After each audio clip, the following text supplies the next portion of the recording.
Good morning students. पिछले class में आपका biology classes by Ravi sir में आपका स्वागत है।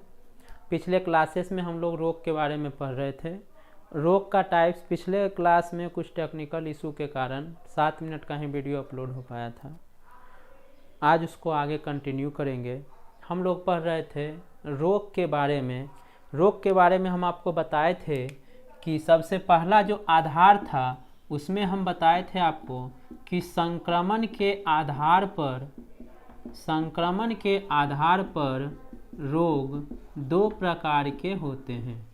संक्रमण के आधार पर रोग कितने प्रकार के होते हैं? 2 प्रकार के होते हैं। सबसे पहला हम बताए थे आपको कि सबसे पहला जो होता है वह संक्रामक रोग होता है जिसे कहा जाता है इन्फेक्शियस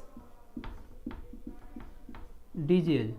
ठीक है। और जो दूसरा था उसके बारे में हम बताए थे कि उसका नाम है बउआ असंक्रामक रोग, या तो उसे कहा जाता है नॉन इन्फेक्शियस डिजीज। संक्रामक रोग था जिसे इन्फेक्शियस डिजीज कहा गया था, और असंक्रामक रोग था जिसे नॉन इन्फेक्शियस डिजीज कहा गया था। संक्रामक रोग में हम आपको लिखाए थे कि वैसे रोग जो एक व्यक्ति से दूसरे व्यक्ति में आसानी से फैल जाए उसे क्या कहे थे? संक्रामक रोग। जैसे एड्स, जैसे चेचक। ठीक है। लेकिन असंक्रामक रोग का परिभाषा हम नहीं लिखा पाए थे। आपको इस वीडियो में हम असंक्रामक रोग का परिभाषा लिखा देते हैं। क्या हो जाएगा? वैसे रोग जो एक व्यक्ति से दूसरे व्यक्ति में आसानी से आसानी से ना फैले उसे असंक्रामक रोग कहते हैं। उसे क्या कहेंगे? असंक्रामक रोग कहते हैं। जैसे कैंसर। असंक्रामक रोग कहने का मतलब है, जैसे आप देखते होंगे कि एड्स हम बताए थे संक्रामक रोग में, जब आपस में शारीरिक संबंध बनाया जाता है उसके द्वारा एड्स फैलता है। या तो दूसरा रोग उसमें चेचक बताए थे हम, जिसे स्मॉल पॉक्स कहा जाता है। तो चेचक के अंतर्गत क्या आया था कि आप देखते होंगे जिसके घर में एक इंसान को अगर चेचक हो गया तो अगर उसके संपर्क में जो भी आता है, लगातार संपर्क में आता है, तो उसे भी स्मॉल पॉक्स हो जाता है या चेचक हो जाता है। तो वो संक्रामक रोग में आएंगे। और असंक्रामक रोग कहने का मतलब है कि एक इंसान के पास है और वो दूसरे इंसान के पास आसानी से स्थानांतरित नहीं हो या आसानी से दूसरे इंसान को ना फैले, उसे कहा जाएगा असंक्रामक रोग। ठीक है। ये था किसके आधार पर? तो संक्रमण के आधार पर रोग। ठीक है। अब इसके बाद हम लोग आधार दूसरा बनाएंगे। अब क्या आधार हम लोग बनाएंगे? अब संक्रमण के आधार पर हम लोग नहीं देखेंगे, अब हम लोग देखेंगे उपलब्धता के आधार पर। अब हम लोग देखेंगे किसके आधार पर? तो उपलब्धता के आधार पर। तो अब लिखेंगे कि उपलब्धता के आधार पर फिर से रोग 2 प्रकार के होते हैं। किसके आधार पर? तो उपलब्धता के आधार पर।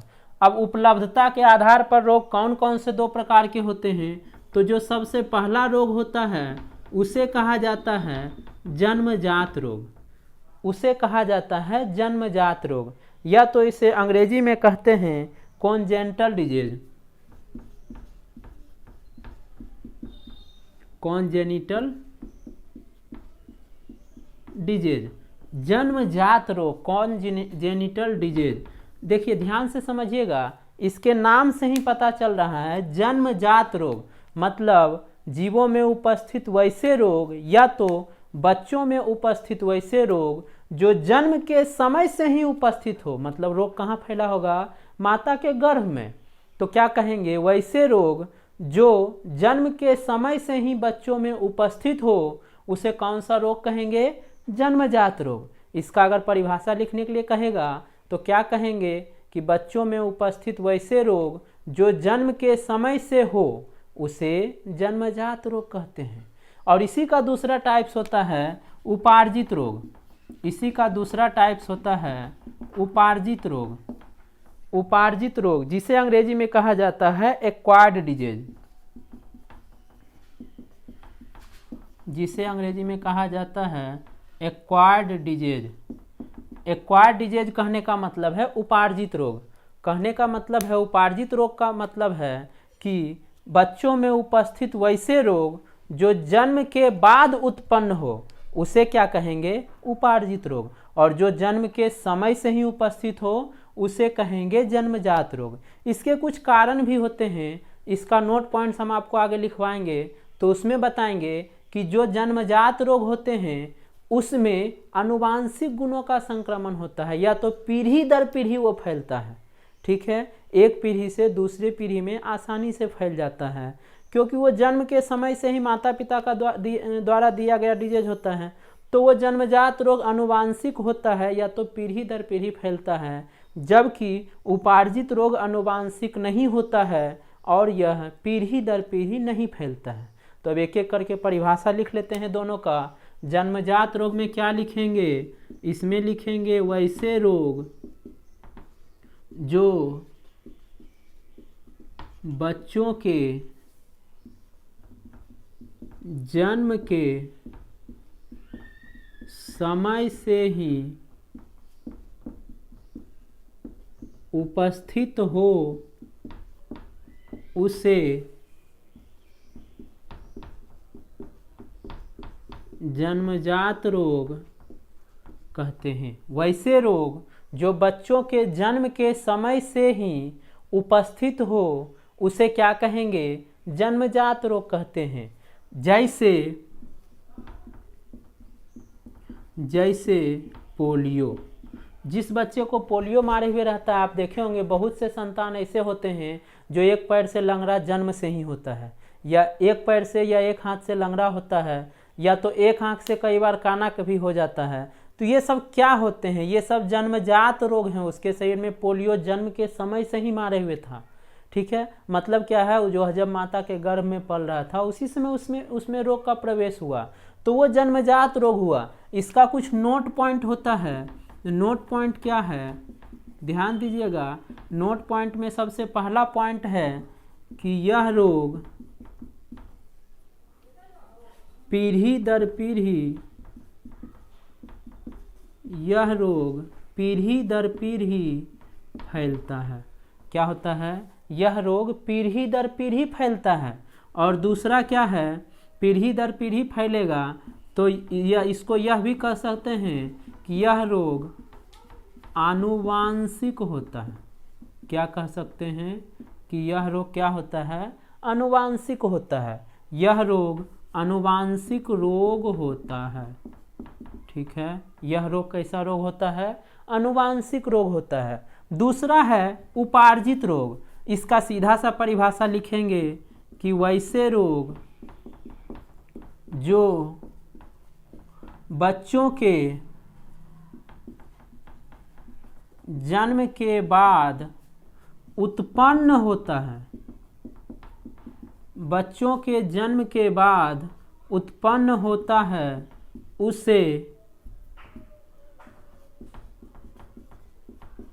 उसे क्या कहा जाएगा, उपार्जित रोग कहा जाता है। ठीक है, वैसे रोग जो बच्चों के जन्म के बाद उत्पन्न होता है उसे क्या कहा जाएगा, उपार्जित रोग कहा जाता है। जैसे देखिए, ध्यान दीजिएगा, कैंसर हो भी सकता है, नहीं भी हो सकता है, क्योंकि कैंसर एक जन्मजात रोग भी है और उपार्जित रोग भी है। टीबी भी एक जन्मजात रोग भी है और उपार्जित रोग भी है। इसमें क्या ले सकते हैं, इसमें हम ले सकते हैं मलेरिया, इसमें हम ले सकते हैं फाइलेरिया, या तो यहाँ पे आप फाइलेरिया यहाँ भी ले सकते हैं, पोलियो या फाइलेरिया, क्योंकि फाइलेरिया का मतलब होता है हाथी पाँव, और हाथी पाँव कई बार आनुवांशिक भी होता है और कभी कभी वह उपार्जित रोग में भी आता है।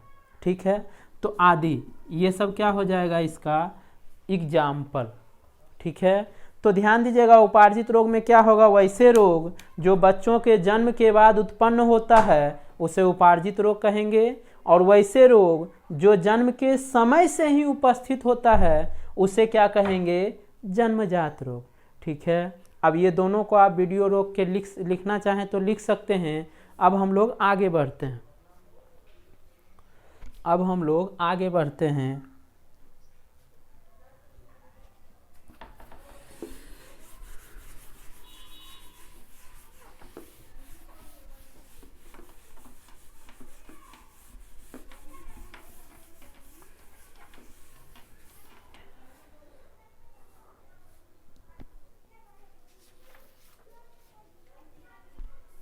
अब ध्यान दीजिएगा, यहाँ पे हम लोग पढ़ रहे हैं रोग के बारे में। किसके बारे में पढ़ रहे हैं? रोग के बारे में। ध्यान दीजिएगा, हम एक रोग का नाम लेते हैं जिसका नाम है मलेरिया। कौन सा रोग लिए? मलेरिया। जनरली सब लोग जानते होंगे, इससे पहले शायद हम भी पढ़ाए होंगे कि मलेरिया जो फैलता है वह मादा एनाफिलेज मच्छर के काटने से फैलता है। यही बताए थे कि मलेरिया जो रोग है वो किसके द्वारा फैलता है? तो मादा एनाफिलेज मच्छर। ठीक है, लेकिन चूंकि हम इस एक्सरसाइज में थोड़ा डिटेल से पढ़ेंगे तो यहाँ दो चीज़ समझेंगे कि एक रोग जनक होता है और दूसरा रोग वाहक होता है। ध्यान से समझिएगा, एक रोग होता है, दूसरा रोग जनक होता है और तीसरा आपका रोग वाहक होता है। ध्यान दीजिएगा, मलेरिया एक रोग है और इसका रोग वाहक कौन है? मादा एनाफिलेज मच्छर। तो कहिएगा सर इसका रोग जनक कौन सा होगा? तो जी हाँ, रोग जनक इसका होता है, इसका रोग जनक होता है प्लाज्मोडियम नामक जीवाणु। प्लाज्मोडियम नामक, सॉरी जीवाणु नहीं, ये विषाणु होता है। ठीक है, प्लाज्मोडियम नामक, या तो प्लाज्मोडियम नामक ना जीवाणु होता है ना विषाणु, एक प्रोटोजोआ होता है, ये आगे हम बताएंगे। तो प्लाज्मोडियम नामक प्रोटोजोआ होता है जो कि मादा एनाफिलेज, मान लीजिए ये एक मच्छर है, ये मच्छर का सूंड है। ठीक है, ये इसका बॉडी है। ठीक है, तो यहाँ पे ये इसका लार ग्रंथि होता है। लार ग्रंथि में लार्वा पाया जाता है और यह लार्वा चिपचिपा होता है और इसी लार्वा में प्लाज्मोडियम अपना जगह बना के रहता है। इसी लार्वा में प्लाज्मोडियम रहता है। जब यह मच्छर बाइट करता है तो उसके सूर के द्वारा यह मनुष्य के शरीर में प्रवेश करता है या जीवों के शरीर में प्रवेश करता है, और जीवों के शरीर में प्रवेश करने के बाद उसमें कौन सा रोग फैलाता है? तो मलेरिया। ध्यान से समझिएगा, यहाँ पे जो मादा एनाफिलेज मच्छर है ये तो अपना पोषण ग्रहण करने के लिए किसी जीव को बाइट करता है, या तो कह सकते हैं कि खून चूसने के लिए बाइट करता है। तो खून चूसने के लिए बाइट करता है तो इसका कोई उद्देश्य नहीं होता है कि ये एक रोग फैलाए, लेकिन इसके लार ग्रंथियों में जो प्लाज्मोडियम का लार्वा पाया जाता है वह लार्वा उसके शरीर में प्रवेश कर जाता है। तो मलेरिया रोग फैलता किसके द्वारा है? या तो उसका रोग जनक कौन है? तो उसका रोग जनक है प्लाज्मोडियम। ठीक है, और उसका रोग वाहक कौन है? तो रोग वाहक मादा एनाफिलेज मच्छर है। जैसे मान लीजिए ये हमारा हाथ है,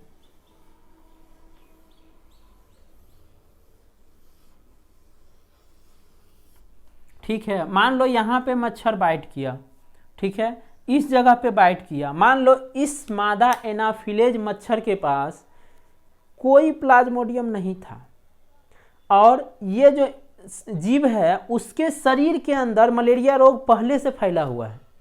हम समझाने का कोशिश कर रहे हैं कि रोग वाहक भी मादा एनाफिलेज मच्छर के अलावा भी कोई और हो सकता है। ठीक है, इसका दो रोग वाहक होता है, या तो दो पोषद होता है जिसके अंदर यह पोषण ग्रहण करता है। दो पोषद होता है, एक मनुष्य भी होता है और दूसरा मादा एनाफिलेज मच्छर भी होता है।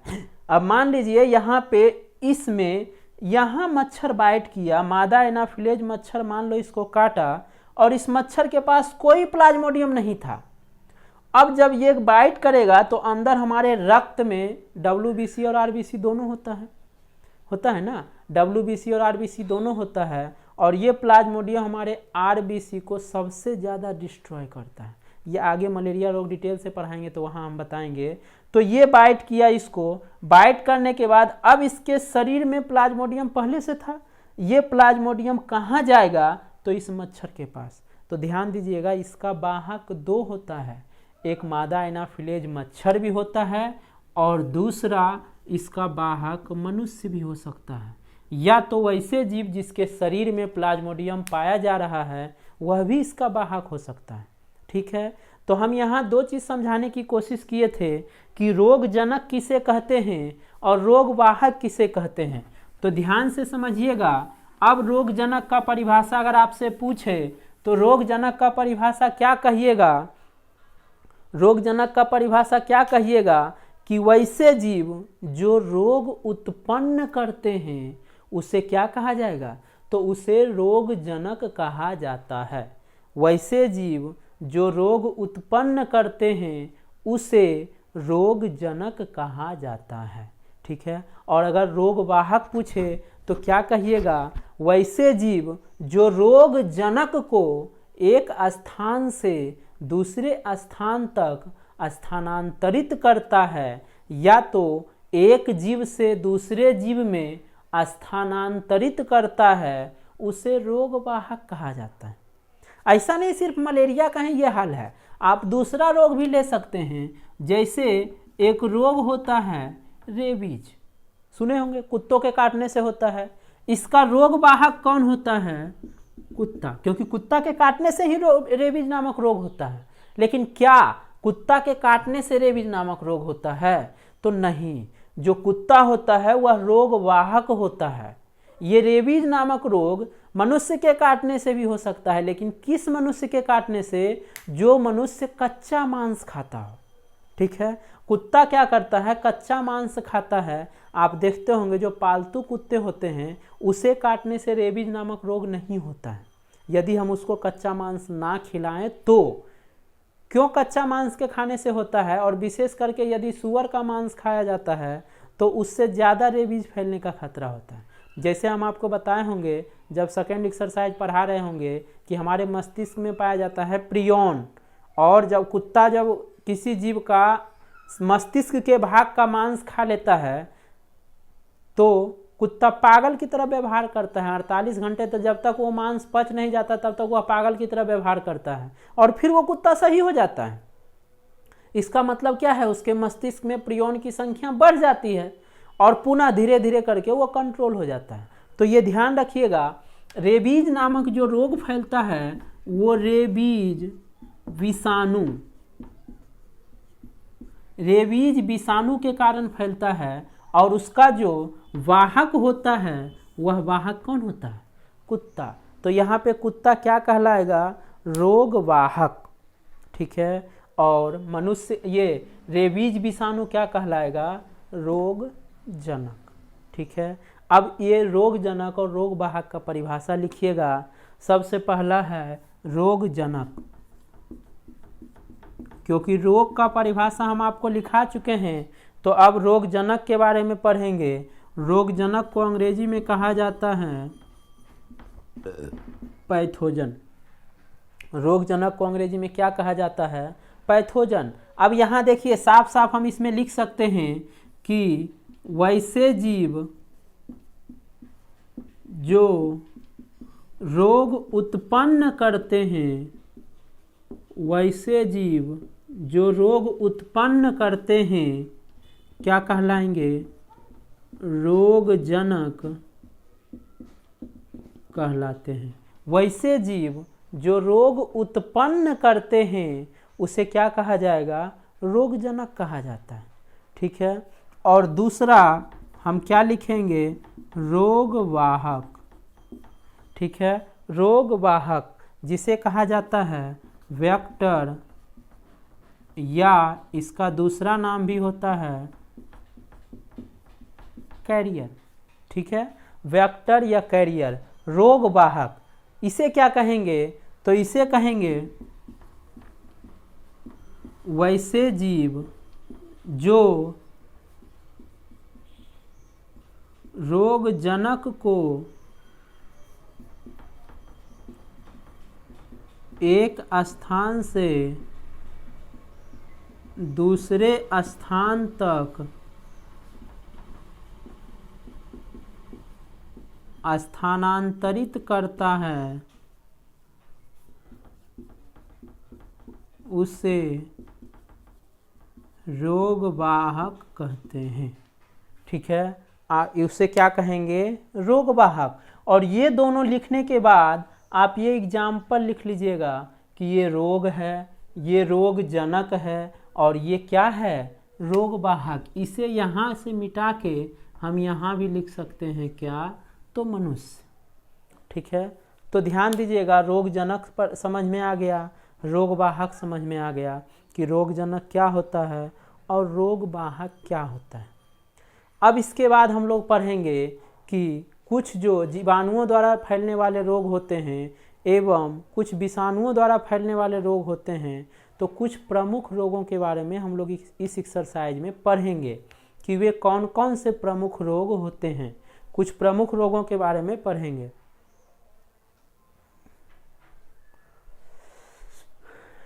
इस वीडियो में हम लोग इतना तक ही रहने देते हैं, इसके बाद पुनः दूसरा वीडियो बनाएंगे, उसमें पूरा अपलोड करें, ये रोग के बारे में बताएंगे, क्योंकि ये वीडियो लगभग 20-22 मिनट का हो चुका है।